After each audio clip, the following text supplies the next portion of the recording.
బాపట్ల జిల్లా అద్దంకి మండల పరిషత్ కార్యాలయంలో ఎంపీడీఓగా వరదూని బాధ్యతలు స్వీకరించారు. పల్నాడు జిల్లాలో డిప్యూటీ ఎంపీడీఓగా పనిచేస్తూ పదోన్నతిపై ఆమె అద్దంకి వచ్చారు.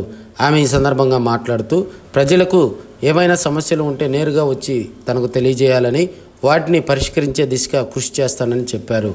అన్ని మండలాల్లోని అధికారులు, ప్రజాప్రతినిధులు తనకు సహకరించాలని కోరారు. నమస్కారం అండి.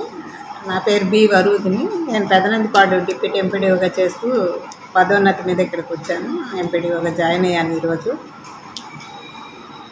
గ్రామాల్లో ఉన్న సమస్యల్ని, ప్రస్తుతం సీజనల్ వ్యాధులు వ్యాపించే టైం కాబట్టి దాని గురించి తగు చర్యలు తీసుకుని పంచాయతీ కార్యదర్శులతో ఇబ్బంది లేకుండా చూస్తామండి. అలాగే ప్రభుత్వం మనకు నిర్దేశించిన లక్ష్యాలను చేరుకోవడానికి మ్యాక్సిమం ట్రై చేసి ముందుంటానికి ప్రయత్నం చేస్తాను. గ్రామాల్లో ఎవరికైనా సమస్యలు ఉంటే కాంటాక్ట్ అయితే వెంటనే స్పందించి తగు చర్యలు తీసుకుంటామని తెలియజేస్తున్నాను. ప్రజలకు అందుబాటులోనే ఉంటాను.